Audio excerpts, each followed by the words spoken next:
Welcome back to Plugin, episode 22, segment 2. We're our new host, Jaclyn Patterson, and our guest, Michelle Patterson. Plugin is produced by OC Digital Studio here in Mission Viejo. And without more to talk about, we are going to go back to our discussion with Michelle Patterson, and Jaclyn will be carrying it over. Jaclyn, go ahead. Hello. Hello there. It's a role reverse here. Mom's on the hot seat. Yes. Exactly. I don't know if I like this, Avi. Tell the truth. I know. I guess I just wanted to start with asking you about how you view the roles of femininity and the stereotypes of femininity coming into play into your life and how you act professionally. Okay. Let me break that question down. So, great question. I think a lot of times, even the words feminist and femininity, we get them, they get lost. The different generations don't really understand what those words mean. Sometimes even there's a negative to feminism, and like some people, they take it like back in the 60s or whatever, not necessarily mean that coming out or whatever, so they use it in a negative way. One of them, it's Rush Limbaugh. It's like he called them feminazis and whatever, any woman that stands Well, up. of course, that's just a way of alienating women for searching for equality that they've been so long denied. Or afraid of strong women. Yeah, absolutely. And so when people say that there's this negative connotation with feminism, isn't that interesting that kind of energy would be put around the word just to put people who are looking for reform down? I think anybody that's afraid of the word feminism, they think they are men, but they are literally nothing to do with men because they are afraid of their own identity. Specifically, I talk about, and I hate his guts, I say it on TV, Rush Limbaugh. And he's the type that you want to take and throw away because of his opinion and his foul mouth and foul opinion, specifically about women. Anytime he sees a woman that's standing and talking and telling the truth, these feminazis, and he goes on in a rant about them.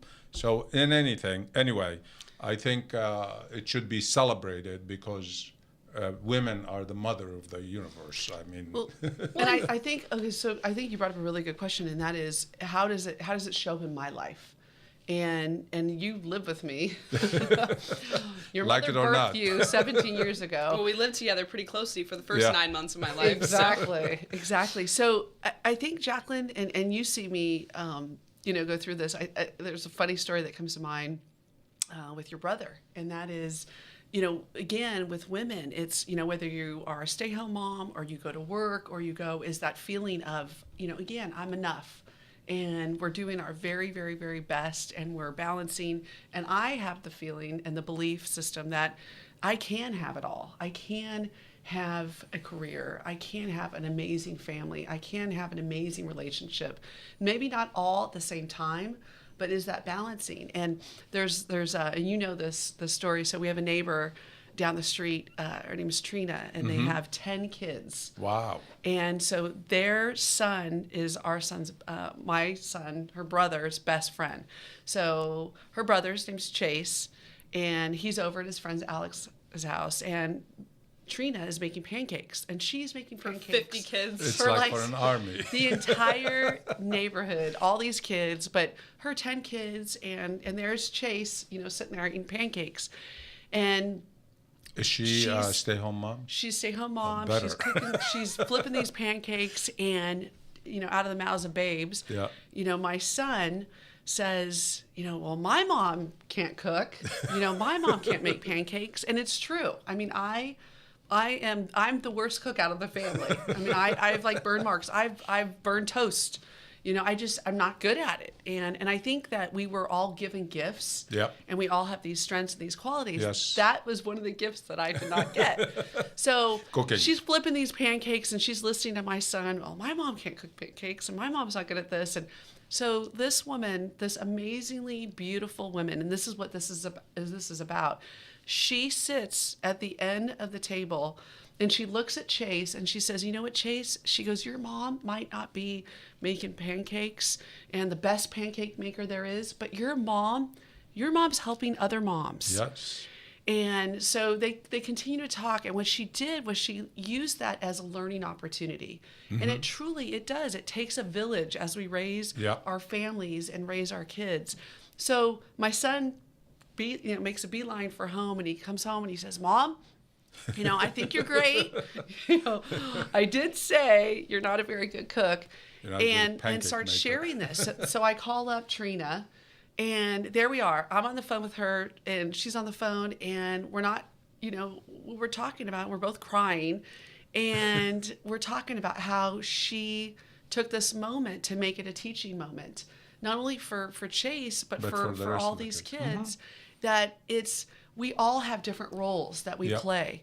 And when we stop comparing ourselves and we really start coming together and practicing this loving heart, and she starts crying. She's like, I see you, and, you're off speaking at these different events and you're doing different things. And, I'm at home and, I'm stay-home mom and you're doing all these things. I go, Trina, you are, first of all, I think she homeschools, these kids are brilliant, beautiful kids. Yep.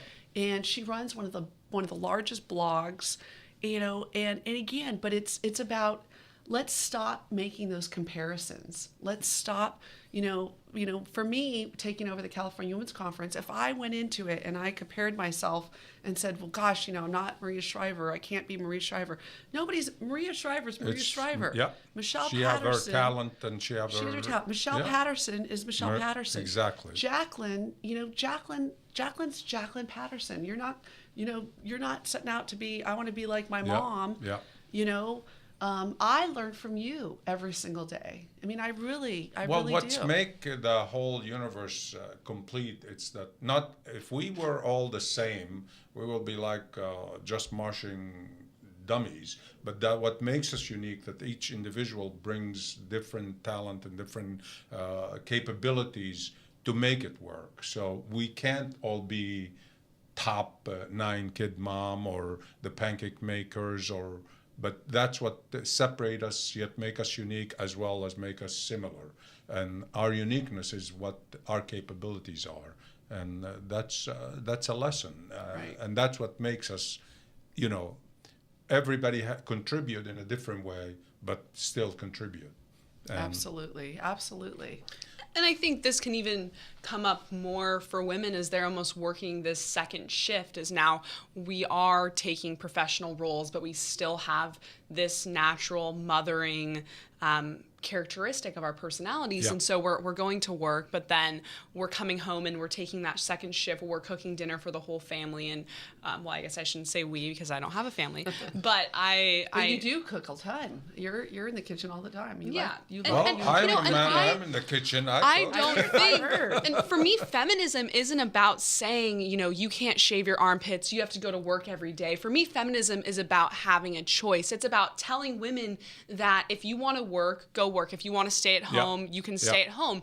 But utilize your talents in whatever way you feel inclined to. Yep. And so I think that's where, the stigma around feminism has come from, because we'll have a group of people who are trying to say that women have to become a certain thing, but then that's a whole different form of suppression. So here we're telling somebody that we can't, be told that we have to be stay-at-home moms, but now we're having people who are telling us that we have to work. And so it's just, I think, all about having a choice. Well, it really goes back to is, and we look at the 5 to Thrive, Gallup poll did 50 years of study, and it was, what creates your best life? And we did this best life blueprint.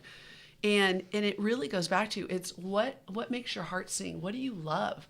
Like when you sit back and Michelle Young and I were talking about this on Sunday, a friend of mine, and in front of our families, is what makes your heart sing? What do you love? Not what someone else wants you to do or what someone else wants you to be, but what is it that what makes you're passionate about? Yeah. What do you love?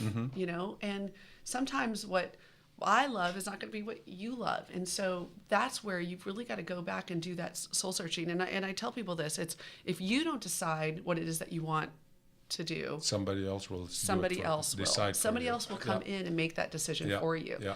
And I think, as, I wear different hats, and, as your mom, for me, I want you to have your best life. I want you to be happy.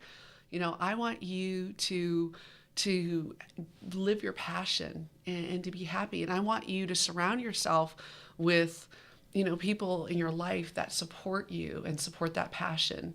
And I think it's great. I mean, she's had the opportunity to, see your father. Your dad is like, talk about a support system. Absolutely. And supporting, supporting our family and supporting, each other's, really what our passions are. And that's what I want for you, is to be able to go after what you want. Aren't you doing something too with the young generation your age? I know I heard something that you have your own organization with the younger ladies.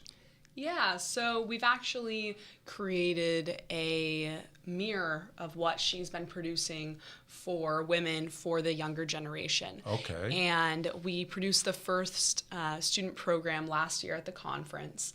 And we basically just put role models on stage and allowed girls from various socioeconomical backgrounds to participate in this. And younger, what's the age in your organization?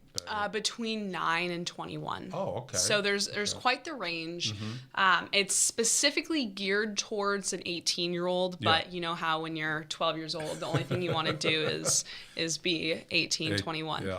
So the first day focused on self-esteem, and then the second day focused on, specific resources such as, how to get a job, how to write a application, how to participate in an interview. And so it's just about teaching girls. So do you have a conference as well once a year, or how do you? I just do it in conjunction. Yeah, to so her. it literally, it's as big as the California Women's Conference. It's the teen program for the California Women's Conference.